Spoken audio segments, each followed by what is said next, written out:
Bom, Elaine, primeiro é preciso dizer que o que aconteceu, né, nessa cúpula do dia 6 de dezembro foi o fim de uma longa negociação quanto ao acordo de livre comércio entre União Europeia e Mercosul, que agora vai passar por trâmites, né, internos de cada país. Então esse acordo não significa que ele vai entrar em vigência, né? Ele vai passar ainda pelos parlamentos, por exemplo, dos países, né, que formam esses blocos, seja o Mercosul, seja a União Europeia. O Palácio do Planalto, né, o governo de Lula e Alckmin, comemorou esse feito como um feito importante para o país, para a economia brasileira, sobretudo, da medida em que garantiria supostamente uma diversificação dos parceiros econômicos brasileiros, e a nota do Palácio do Planalto chega a afirmar, inclusive, que seria importante para fomentar o parque industrial brasileiro, né? Mas se a gente for analisar esse acordo de livre comércio, a primeira coisa que a gente tem que fazer é analisar como que se dá, né, o que é comerciado, né, entre Brasil e União Europeia. E quando a gente vai olhar os dados, por exemplo, de 2023, a gente vê que os 10 principais produtos exportados pelo Brasil para a União Europeia representam 65% de todas as exportações brasileiras para a União Europeia. Enquanto que as importações, né, do Brasil de produtos da União Europeia, os 10 principais, representam só 28%. Ou seja, as exportações brasileiras para a Europa são muito mais concentradas em poucas mercadorias do que as importações, né? Nós importamos uma infinidade de mercadorias de vários tipos, né, da União Europeia. E quando a gente vai olhar que tipo de mercadoria nós exportamos, bom, basicamente a gente exporta petróleo bruto, a gente exporta bagaço e outros resíduos sólidos, café não torrado, porque até o café torrado já é considerado um produto que passa por algum processo de industrialização, né? Soja, minério de cobre, pastas químicas de madeira, enfim, suco de laranja, esse grande produto industrializado produzido pelo Brasil. E aí o que a gente importa da União Europeia? Nós importamos vacinas, nós importamos petróleo já refinado, medicamentos, veículos automotores, partes e acessórios, peças para turbojatos, turbohélices, enfim, produtos, né, com maior processos, né, de manufatura. São justamente os setores que mais exportam para a União Europeia aqueles que vão ser os mais beneficiados, né, e que são, nesse caso, o agro e a mineração.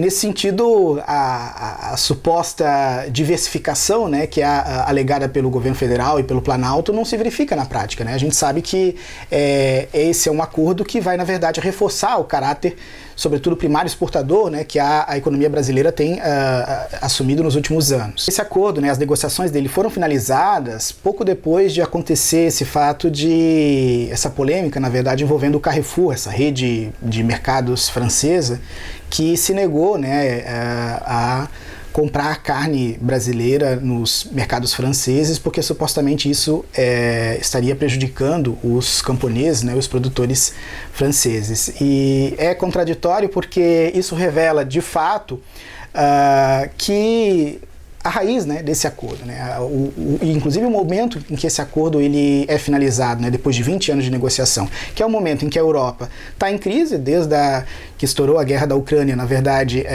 a Europa tem cada vez vem perdendo mais importância, né, na economia mundial. E num acordo de livre comércio entre Mercosul e União Europeia, o que na verdade a Europa procura com os produtos produzidos pelo Mercosul?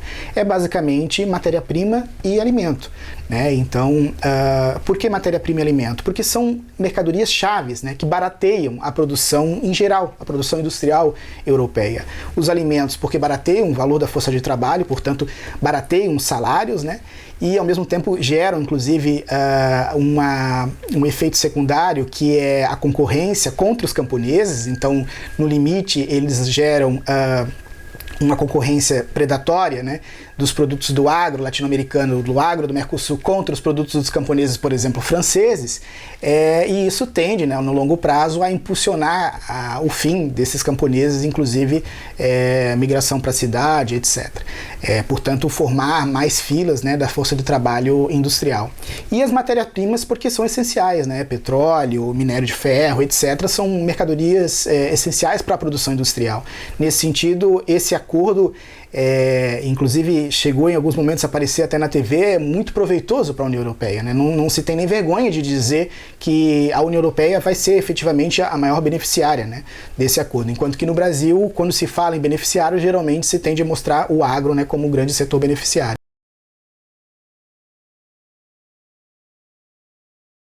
Na verdade, inclusive, serão prejudicados, né? Seja porque a produção brasileira vai enfrentar, sobretudo industrial, a concorrência da produção europeia, mas sobretudo porque os alimentos, como a carne, serão mais exportados para a União Europeia. Portanto, eles estarão menos disponíveis para o nosso mercado interno. Então, qualquer pessoa com um pouco mais de entendimento vai conseguir identificar que esse acordo vai elevar os preços internos, né, de mercadorias como a carne, por exemplo, e outros alimentos, né, suco de laranja, como eu mencionei aqui, que está entre esses 10 mais exportados.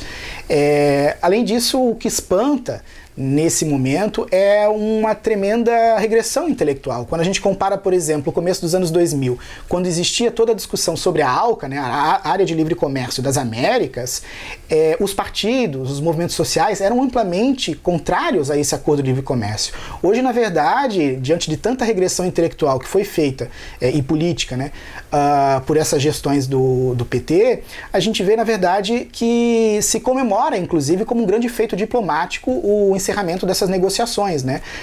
Parece que nos últimos anos a gente viu a economia e a economia política crítica ser colocada, digamos, para debaixo dos tapetes, né, e não sendo usada como ferramenta de análise, né?